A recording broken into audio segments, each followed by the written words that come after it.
Seja muito bem-vindo a mais um podcast profissional de educação física. Eu sou o Fábio, professor de educação física, mestre em fisiologia aplicada à performance humana, assunto que vamos tentar bater um pouquinho aqui hoje. E hoje eu estou aqui com o Dr. Alex Souto-Maior, especialista em alta performance e prevenção de lesão. Seja bem-vindo. Obrigado pelo convite, pessoal. Define para a gente aí o que é o treinamento de alta performance. Então, as pessoas têm. É engraçado quando as pessoas falam isso. Aí eu fico pensando assim: chega um cara na internet e fala assim, não, eu treino em alta performance. Ele faz o quê?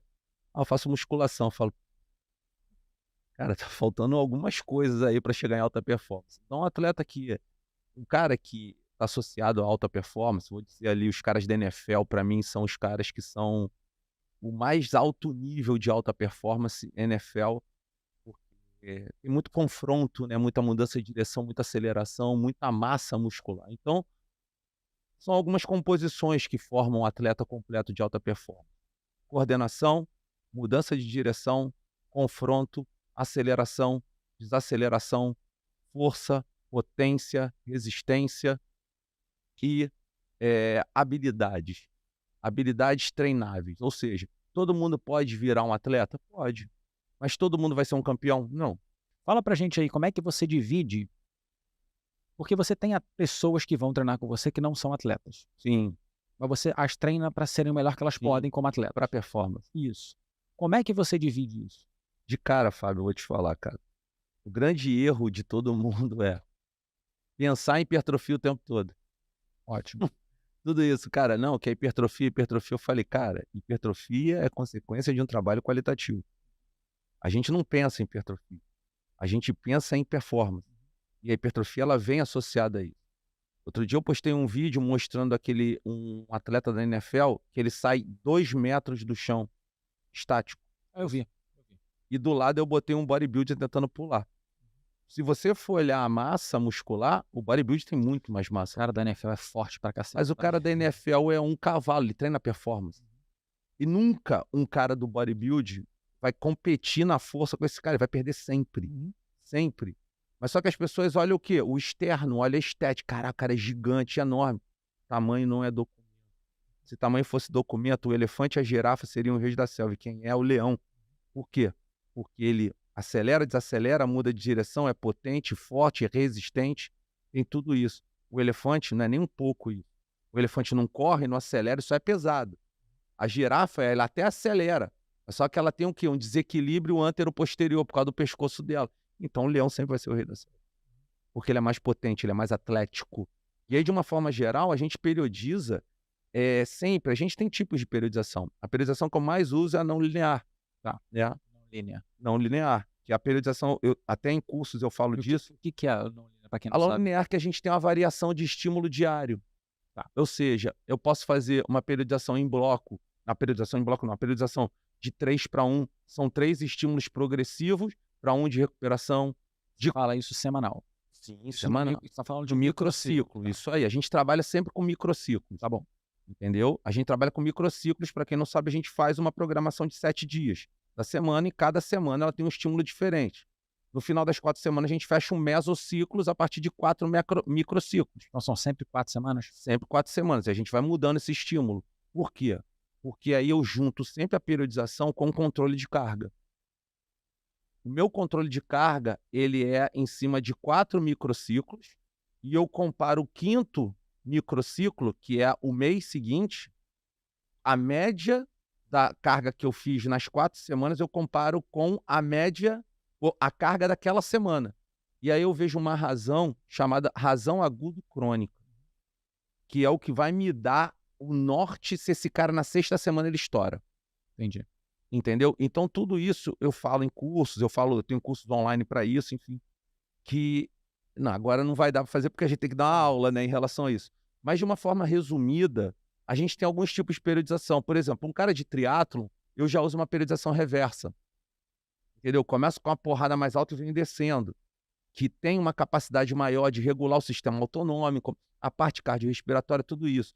Já com o cara que quer desenvolver força, eu já trabalho mais a não linear. Mas tem gente que trabalha com bloco. Bloco eu já não gosto, porque ele não respeita o período de adaptação. Ele vai direto para o período de acumulação. Então a gente tem período de adaptação, acumulação e pré-competição. Então o bloco ele já vai direto para acumulação. Então o risco do cara machucar aqui é muito alto.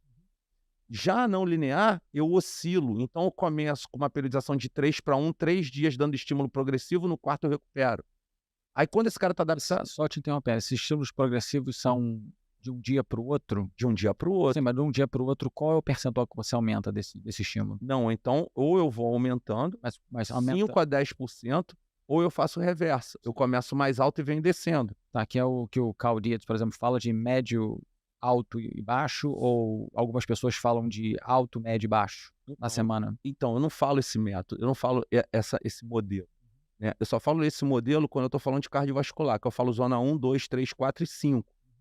Quando eu estou fazendo regulação autonômica. Eu trabalho em 5 zonas, certo? Mas quando eu estou falando de força, eu estou falando de training load, eu estou falando de número de séries, número de repetições e a carga que eu controlei. Eu multiplico tudo isso aqui. Tá? E aí eu tenho o volume index e o controle de intensidade. São outros cálculos que a gente faz. Tá? Então é tudo uma abertura de planilha que eu coloco, tudo é planilhado lá no CT. Uma outra pergunta, já que a gente está nisso, né, para você não dar tua aula, porque senão você começa a dar aula. A gente, o que eu vi, tá, e mas eram atletas de muito alto nível, não sei se também existe o muito alto nível, médio, e eu vi algumas variações. O cara chega muito lesionado, o cara é mais atlético. 6 sessões era o que eles usavam como período de adaptação, mas eles tinham testes semanais para poder saber se a pessoa está adaptada àquilo, ou a pessoa batia num platô.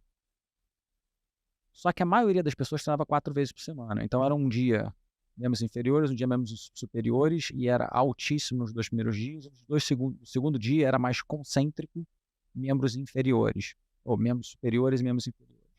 Então o cara tinha uma carga altíssima e depois uma carga não tão lesiva na mesma semana. 2 dias de descanso, na outra semana a mesma coisa.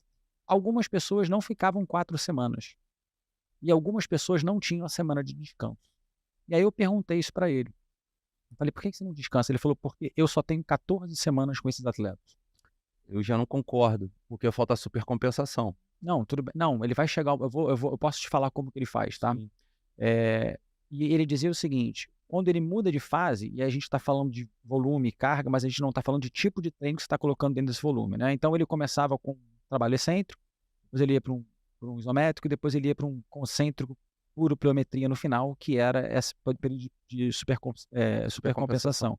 A gente está falando no início aqui, off-season, mas mais para o final já era pre-season, já estavam patinando. Então ele realmente reduzia isso e às vezes passava até treinando 3 vezes por semana somente. Então é muito difícil hoje, assim, alguns atletas, logicamente, que não têm uma direção, eles acabam uma competição, eles, cara, vou chutar o balde, vou... Não, hoje não. Hoje o cara se mantém ativo.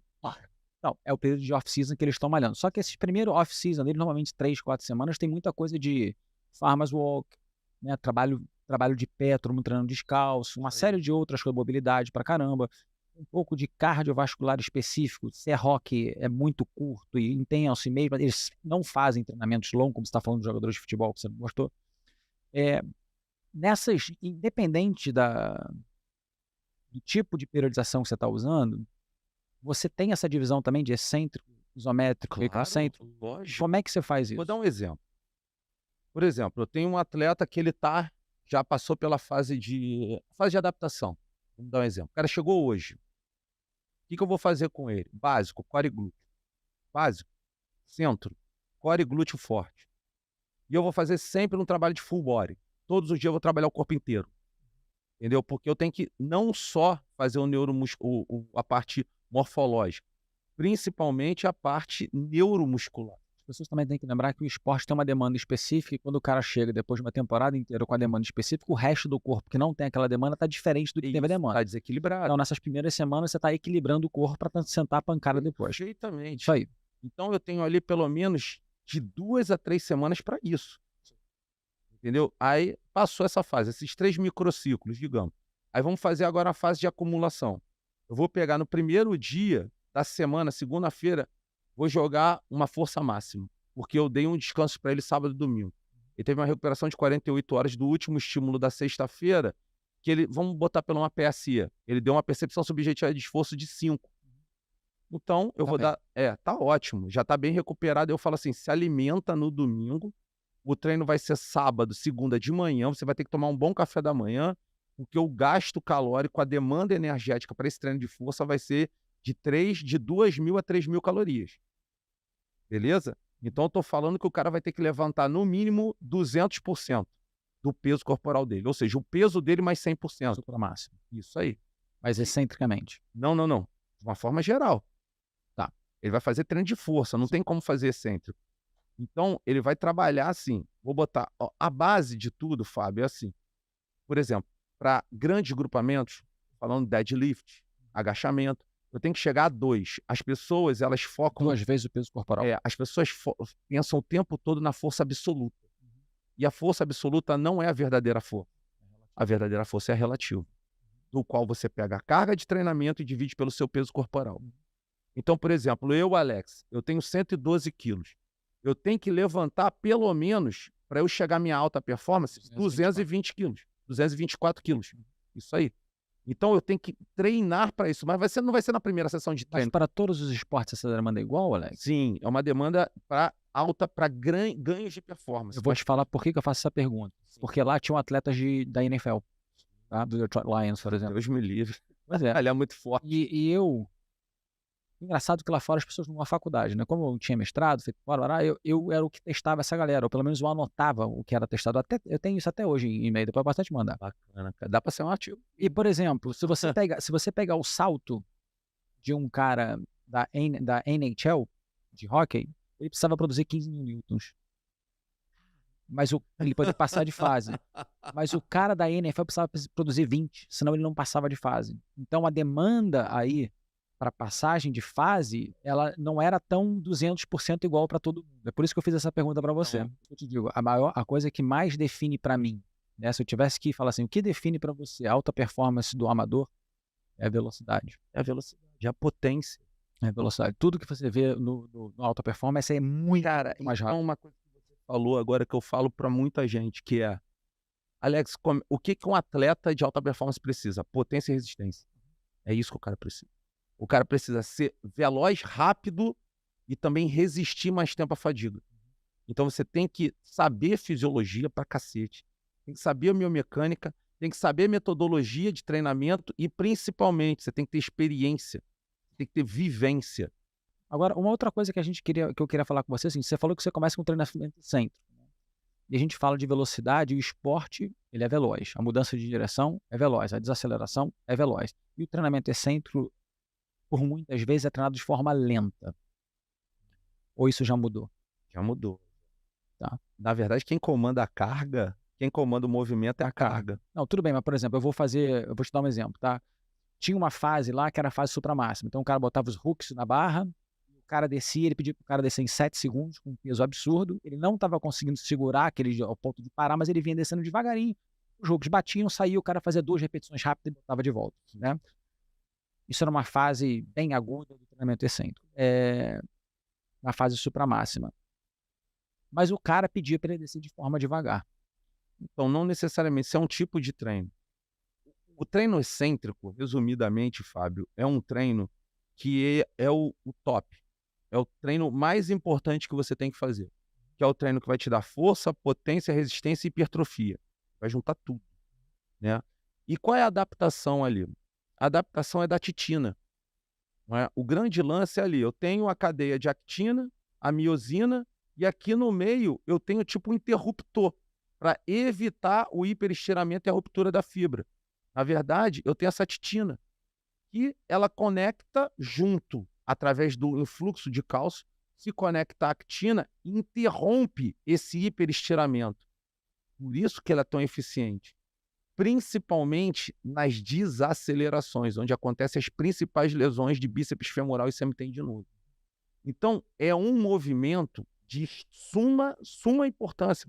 Tanto que existe o flywheel, também conhecido como flywheel, também conhecido como isoinercial aqui no Brasil, que eu vou dizer que dentro da população que trabalha com esporte, acho que quase ninguém conhece. 10, 15% já trabalharam, já ouviram falar, mas não sabem o que é, uns nem ouviram falar, mas 10 a 15% sabem o que é.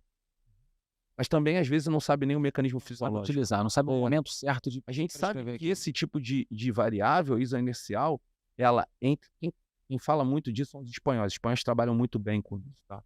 Eu comecei a trabalhar com isso em 2014. E, cara, a gente tem resultados em 6 sessões de treino. Estou falando resultado em força máxima e hipertrofia muscular, em 6 sessões de treino. Você usa Versa Pulley também? O Versa Pulley é muito bom. Eu não tenho, mas eu já trabalhei bastante com ele. Para membros superiores. Sensacional, sensacional, maravilhoso. Mas então, voltando a isso, né? Eu continuo achando que as pessoas fazem esse treinamento excêntrico ainda de uma forma um pouco lenta. Quando eu vejo alguns líderes de mercado, principalmente dos que sabem muito de treinamento excêntrico, tentar fazer com que você treine isso de forma um pouco mais veloz. Eu, sinceramente, não sei fazer isso muito bem. Por isso eu te perguntei, porque talvez você pudesse até colocar isso para mim. Uma outra coisa que eu queria falar para você. As pessoas usam pouco, e eu amo isso. SLEDs. Então, SLED é a principal variável para você trabalhar excêntrico. Não. SLED de empurrar carrinho. O SLED. Não. Eu tenho lá, Não. a gente tem. O que eu não sei como é que você chama no Brasil, tá? De carrinho mesmo. O que eu falo pra galera que, assim, se você quer fazer um treinamento onde você tem muito resultado e pro dia seguinte está praticamente pronto para fazer de novo, faz SLED, cara. Se você quiser fazer muita força, faz ele curto. Se você quiser muita parte de resistência, faz ele longo, um pouco menos de peso. Empurra, puxa, anda de lado, faz o que você quiser com ele. Porque ele é 100% concêntrico. E como ele é concêntrico, o número de lesão nele, o quanto você lesiona aquela musculatura, vamos colocar assim, né, para você ter as adaptações, é muito baixo. Então, isso era uma coisa que se utilizava muito lá e que eu não via tanta importância nisso e que eu comecei a ver. Então, você fazer um treino extremamente extenuante na segunda-feira de perna, na quinta-feira você fazia muito carrinho. Porque o cara conseguia manter você fazendo muita força, só que preparando você para um final de semana para você descansar na segunda-feira, tá bem de novo para sentar para casa. Interessante esse modelo, porque se ele fez um treino extenuante na segunda, ele tem uma janela anabólica aí entre 24 e 36 horas, que é a hora que ele tem, inicialmente, ele tem a perda de força, a perda de mobilidade e o aumento da fadiga. Então, a curva de recuperação dele começa a cair. Com 24, ele está com 58% de composição anabólica, de fase anabólica ali da síntese proteica. Em 36 horas são 109%. Em 48 horas ele já supercompensou. Então eu estou te falando, 48 horas, mais um pouquinho, dependendo do estímulo. Então, ele fazendo esse estímulo na segunda e repetindo um estímulo similar, não igual, tá ótimo, maravilhoso. Eles fazem muito isso. Muito. E você vê resultado? Não, tô te falando, 12 a 14 semanas eu nunca vi. Então, eles isso têm é fisiologia. Eles têm aquele ISO 8100 ou 1000 e... É uma caixa que fica no chão, que você tem uma cordinha, você prende no cara e o cara esprinta. Sim. E eles levam isso pro gelo. Você pode fazer no gelo também. Então, na pré-temporada, os testes começam a acontecer. Faz até na piscina, cara. Então, na pré-temporada, isso começa a acontecer no gelo. Então, você começa a ver a transferência da sala para o gelo. Então, se o cara começa a não conseguir fazer as curvas com velocidade, ele entende que ele precisa voltar para a sala de musculação, ou sala de peso, né, treinamento de peso, e fazer coisas diferentes porque ele não adaptou o suficiente. Então, você consegue até, talvez, recuperar um cara que não conseguiu ter o resultado que você queria, que parecia ok, fora do gelo, mas que no gelo não. Se você não faz esses testes, você vai saber isso? Não vai. Obviamente que Pois não. é. Então, uma das coisas muito erradas ainda é a falta do teste, da avaliação neuromuscular, o que a gente preza o tempo todo. E com que frequência, você acha? A cada 4 fase. semanas. Cada A fase. cada 4 semanas a gente repete o teste, principalmente para ver a melhora da funcionalidade, da resposta neuromuscular e da otimização da carga. E todos os testes são exatamente iguais para todos os esportes? Na verdade, eu faço o mesmo... Não, lógico que não. Não. São diferenciados. Existem testes básicos de core, de glúteo, de força de extensores, de flexores, mobilidade de quadril, tudo isso. Isso é de uma forma geral. Mas os testes de função, por exemplo, eu não vou fazer o mesmo teste de aceleração no futebol com atleta de MMA. Sim. Então, são distintos. Tem o geral e tem os específicos, do qual me dá a direção de caminhar o treinamento. Então, a gente sempre está focando assim, baropodometria, teste de força isométrica, teste de potência, teste de salto. A gente vê o deslocamento do fly time do cara, o tempo de voo do cara, quanto ele aterriza. A gente vê as imagens tanto no plano sagital quanto frontal, o sujeito para ver se tem. A gente viu inclusive o Liporace, né? Acho que você vai trazer aqui. Ó, A gente publicou um artigo com eu e o Liporace, publicamos dois, né? Um na Sport Biomechanics e outro na British Journal Sport Medicine, né? E a gente mostrou na fase de queda de atletas profissionais de futebol que o que faz o valgo dinâmico realmente é a redução da força do glúteo médio e dos flexores lateral de tronco, no caso oblíquo interno e externo. A gente mostrou isso, os resultados. o tronco tem muito efeito no joelho, né? Então, por isso que a gente fala, cara, um cara que você vai ter performance e vai ter o mínimo risco de lesão é um cara com core forte, com glúteo forte. É básico. Tá bom. Agora, você falou muito do que a gente faz durante o treinamento, né? A gente tem todo um pré-treinamento, que tem muita nutrição, tem muita preparação, pré-ativação. Você faz muito trabalho de pré-ativação? Pra cacete, é o que a gente mais faz. Eles fazem lá chamado isometronic. Eu ouvi falar nisso? Não, já ouvi falar no Pillar Prep. Não sei, deve ser a mesma coisa. Preparação do pilar. Não, eles chamam de isometronic, que é basicamente você coloca, vamos dizer, o cara fica numa posição de passada dentro da gaiola, com 2 pinos baixos e a barra longa. E ele Isometria. puxa, A gente faz isso. explodir aquilo. E aí ele sai e vai saltar, né? Isso. E aí eu Que é tento a pré-ativação. Então, eu tento explicar isso para os meus alunos, o porquê que isso é importante, porque isso parece esquisito e parece que não tem importância nenhuma, porque o cara não sente tanta coisa, né? Mas não tem esse bypassing de tipos de fibra que você escolhe, né? Quando você contrai a fibra toda, mas você não quer contrair isso aqui e ferrar teu olho. Então, você tem controle motor disso aqui para fibras tipo 2, né? Graduação de força. Isso. E aí, quando você vai para as fibras que são as fibras que fazem você ficar forte e ficar veloz, você precisa chegar nelas. Você tem que passar pelas que não são tão fortes e velozes para você chegar nela. Então, a pré-ativação, ou os treinos de contraste, trazem muito isso. Eles faziam muito treino de pré-ativação e muito treino de contraste, né? Frente contrast, eles chamam. E o treino de frente contrast era literalmente para ensinar as pessoas a serem muito rápidas. Eu nunca tinha visto isso antes também, né? Hoje em dia, você vê no Instagram um monte disso acontecendo. Você usa muito isso mesmo com as pessoas que não são atletas de alto nível? A gente lá no CT, a gente tem toda a periodização de treino. E uma delas, por exemplo, hoje é terça, hoje é quarta. Já quarta-feira. Quarta-feira. Segunda-feira teve um treino de força. Força máxima. Então eu tô falando ali, eles estão na fase de 150% a 170% do peso corporal. Tá? Todo mundo. Então é um conjunto que vem sendo acompanhado, então a gente ainda não chegou nos 200%, os alunos. Né, os atletas já chegaram, mas os alunos ainda não chegaram. Estão na fase de 150%, 170%, e já é um benefício estético e funcional para eles incrível. E antes a gente sempre faz essa ativação. Por quê? Porque eu preciso melhorar o sincronismo, a taxa de ativação e a frequência de disparo das unidades motoras. Por quê? Na hora que ele for transferir isso para o treino de força, tem que estar tudo ativado. Ou todo mundo faz força, ou ninguém faz força. Também princípio da graduação de força. Então, isso é uma pré-ativação. Mas, claro, antes a gente prepara com mobilidade, a gente faz uma ativação específica de isquios tibiais, glúteo e core, depois faz esse mecanismo de pré-ativação com isometria, porque vai ter um momento no treino de força máxima que, na verdade, o treino de força máxima ele gera um tipo de contração que quase ninguém fala sobre essa. As pessoas falam, você aí que está escutando, as pessoas falam contração concêntrica, contração excêntrica, contração isométrica.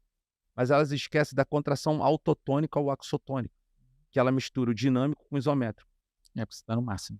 É isso. Então, se eu vou preparar uma pessoa para um treino de força máxima, de verdade... Quando você chama de máximo, você fala uma repetição máxima? Ou você trabalha com 3? 1 a 3 repetições máximas. Normalmente a gente começa com 3 a 4, porque a gente começa graduando a carga. Então, como eu te falei, a gente começa 120, depois 150, até chegar a 170. Mas eu estou falando de 8 séries, 7 séries. Sim. Então, eu vou falar 2 com 120, 2 com 130, até preparar o sujeito para ele chegar na máxima. As pessoas não sabem a importância de... Dá licença, eu vou fazer uma propaganda aqui. Claro. De treinar com um tipo de tênis desse. Você fez um artigo recentemente sobre treinar descalço e tênis que vamos dizer de corrida, né? Como é que foi isso? Já pode falar sobre o artigo ou não? Posso. Pode. Aqui, ó, por exemplo, é um tênis que não tem entressola, que dá aquele volume alto assim. É um tênis que só tem sola. E a mobilidade desse tênis... Tem alguma coisa dentro? Não, acho que não, tem um papel. Pode tirar, porque é mais móvel do que isso, por isso que eu estranhei. Aqui, ó. E a mobilidade desse tênis é isso aqui, ó. Olha aqui, rapaziada, ó. Olha essa sola aqui chapada. Isso aqui te dá mais aderência ao solo. Isso aqui faz com que os teus flexores de dedo, eles tenham mais estabilidade. Por exemplo, se você for olhar um strongman não, um powerlifter, né? O powerlifter, na hora que ele entra para fazer o deadlift, o que você foca ali naquele momento? A posição do pé. Ele ajusta o pé, agarra os dedos, ali, meu irmão, tu já está estável. E quando é só puxar. Aí quando você bota um tênis que tem uma sola desse tamanho, um tênis ultra mega da moda, com não sei o que, com o negócio da NASA, com não sei o que, pô, primeiro, parceiro, eu não tô na Lua para usar nada da NASA. Eu tô usando sob gravidade. Eu não sou astronauta. Irmão, vai no simples. Isso aqui, ou descalço, ou minimalista, isso aqui é um tênis minimalista. Você vê aqui, ó, a abertura, o cabeção que ele tem aqui, né? Os teus dedos ele ficam mais abertos, então ele tem mais aderência ao solo, tem mais ajuste. Aqueles outros tênis que vêm afinando aqui, eles fazem com que o teu dedo fique assim. E você perde estabilidade, perde principalmente a função do hálux em agarrar o chão e a função do quinto metatarso de agarrar o chão. Então você perde a função dos flexores de dedo. Os arcos plantares. Dos arcos plantares.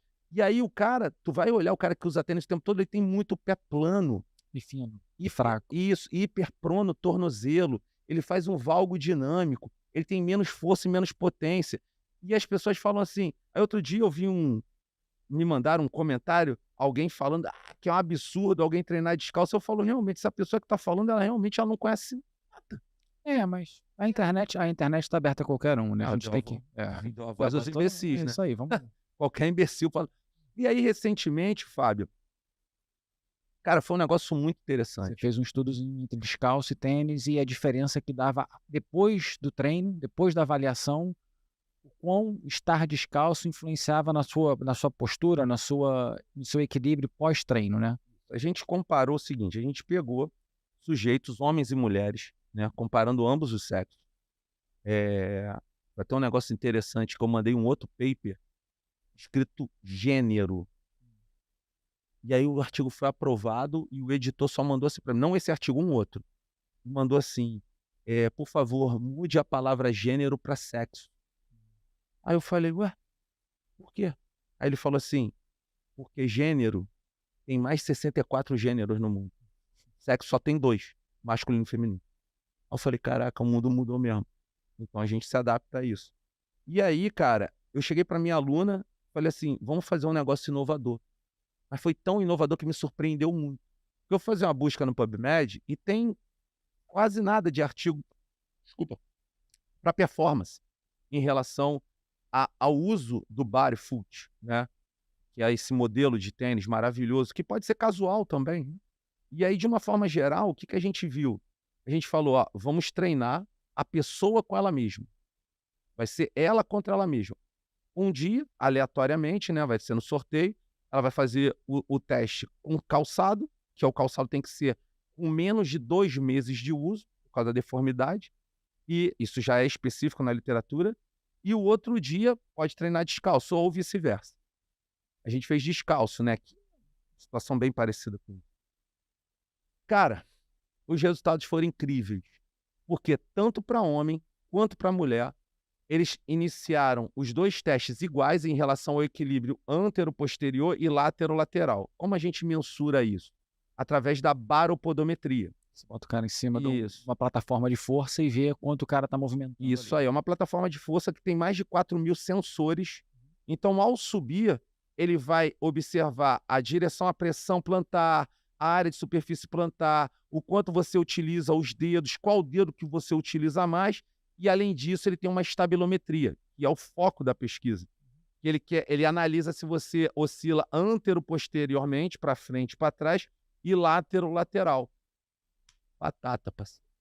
Quando o cara treinava descalço, a oscilação... Quando o cara treinava de tênis, a oscilação dele era muito alta. Quando o cara treinava descalço, ele baixava em mais de 30% a oscilação antero-posterior e látero-lateral. E isso é visto como uma coisa positiva para quem estava descalço. Muita coisa. Tá? E aí, escrevi o paper, submeti para uma revista chamada Muscle Ligament Tendons, que é uma revista italiana, indexada no PubMed, uma revista bem conceituada. E, cara, como eu mandei, ficou. foi aprovado. Não teve, o editor já aprovou. Nem passou por revisão. Foi direto aprovado. Por quê? Porque é realmente um tema que falta na literatura. As pessoas não sabem falar disso. Vamos fazer um... Vou colocar ele aqui no lugar que ele não vai poder falar não. E agora, hein? Vamos fazer o mesmo estudo e colocar um barefoot no meio? Não tem problema nenhum. É? Porque eu fiz descalço. Então, vamos Agora eu vamos posso... botar mais uma variável. Eu posso botar... como eu já provei, Fábio, como eu já provei que o descalço é melhor do que com tênis, agora eu quero ver se tem uma diferença entre o descalço e com tênis. Isso. Por que não? Com tênis barefoot. Isso, com esse barefoot junto com o descalço. Será que tem alguma diferença entre treinar descalço e treinar com barefoot, que já é um tênis minimalista? Sim. Eu não sei. Existe minimalismo que é duro e apertado, e existe minimalismo que é flexível e largo. Isso. Né? Isso é a diferença do barefoot, para a gente deixar assim, poucas palavras. Muito legal. Esse tema, para mim, eu vim preparado para esse podcast por conta disso. Porque trazer essa novidade pessoal. E, além disso, teve um único estudo que foi publicado na Journal of Strength Conditioning Research que mostrou que o cara, quando treina descalço, ele aumenta a potência. Claro, ele é mais estável, porra. Entendeu? Então, é o que a gente fala, o mundo não treme, para que treinar em cima de um bozone? É isso. É verdade. As pessoas já, vou buscar aqui uma estabilidade, vou subir em cima do bozo. Eu falo, ué. Tá no terremoto? Vive no terremoto 7, na escala, o dia inteiro. Pra quê, cara? Agora, você falou uma coisa legal, cara. Você falou algumas coisas. Você falou coisa legal. Você falou um monte de coisa legal. Mas você falou em algum momento sobre powerlifting, falou sobre treinamento de velocidade. Eu não deixei passar o treinamento de velocidade, porque o treinamento de velocidade era uma coisa que eles usavam lá. Mas o treinamento de velocidade era usado lá, cara, de uma forma muito específica, que era a seguinte. Todo e qualquer atleta que venha como rookie, foi draftado agora e entra no processo de treinamento, ele entra no processo de levantamento de peso, ou LPO, do Ben Prentice, lá, da PHP que chama. Se o cara já vem, chego eu mais velho lá, sou atleta, ele era para você começar a fazer o LPO. Então você fazia tudo em partes quebradas, né? E era tudo com velocidade. Por que eu estou falando isso?